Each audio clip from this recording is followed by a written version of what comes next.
Bienvenue dans cet exercice qui est un petit exercice pour illustrer comment la commande mtext fonctionne sur AutoCAD. Cet exercice est fait à l'aide d'AutoCAD 2008 en anglais. Nous allons donc utiliser la commande mtext pour insérer un texte dans la zone de commande, dans la zone de dessin AutoCAD. Nous allons ouvrir un nouveau projet, choisir AutoCAD, ouvrir.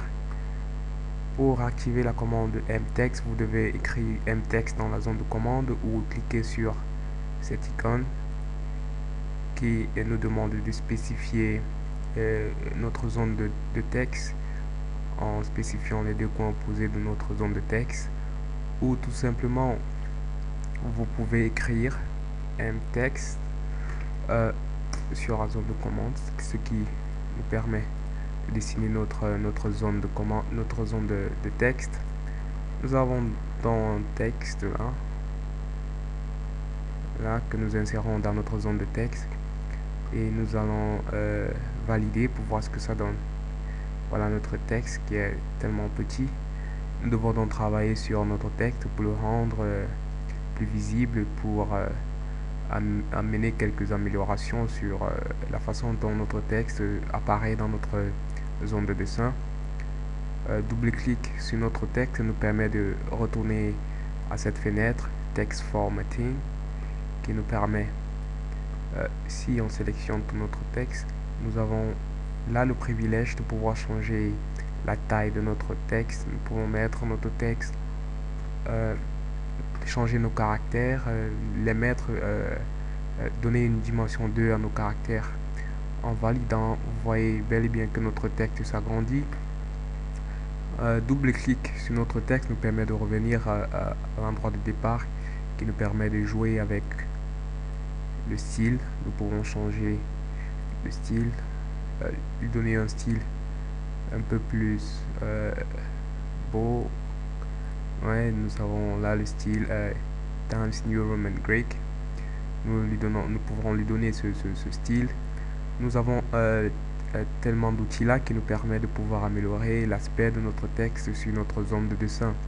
Nous pouvons soit mettre notre texte à gauche, soit le centrer. Vous voyez notre texte au centre, soit le mettre à droite, soit le justifier, ou utiliser cette justification qui permet de remplir entièrement notre zone de texte. Nous allons revenir à l'option de défaut qui est à droite. Nous pouvons à cette option changer l'interligne, changer les dimensions entre les lignes. Là nous pouvons insérer les grands titres. Et là nous pouvons passer soit de majuscule en minuscule ou de minuscule en majuscule, en considérant que nous devons sélectionner tout le texte. Parce que là nous sommes en majuscule. Il y a cette option là qui permet d'augmenter les dimensions entre les caractères. Cette option qui permet de pouvoir donner une inclinaison en italique, donner une inclinaison à nos textes. Nous pouvons donc là donner une inclinaison de 4. Nos textes vont être inclinés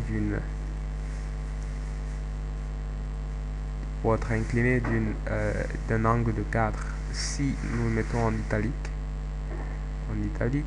ce sera plus visible si en italique, ou si nous changeons par exemple le style en Times et nous donnons un angle d'inclinaison de 8. Là vous voyez notre texte incliné de 8.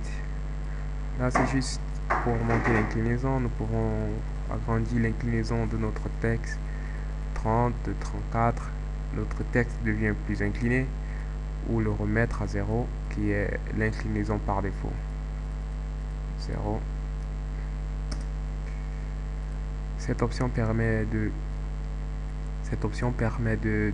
d'augmenter la distance entre les caractères. Cette option permet de changer la largeur de nos caractères, soit les rendre plus costauds ou les rendre plus minces. Nous avons une panoplie d'objets là.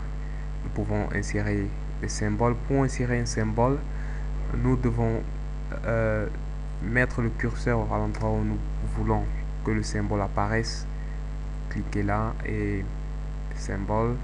Nous pouvons soit choisir autre. Nous avons dans les différents symboles à insérer, nous pouvons choisir un symbole tel que ce symbole.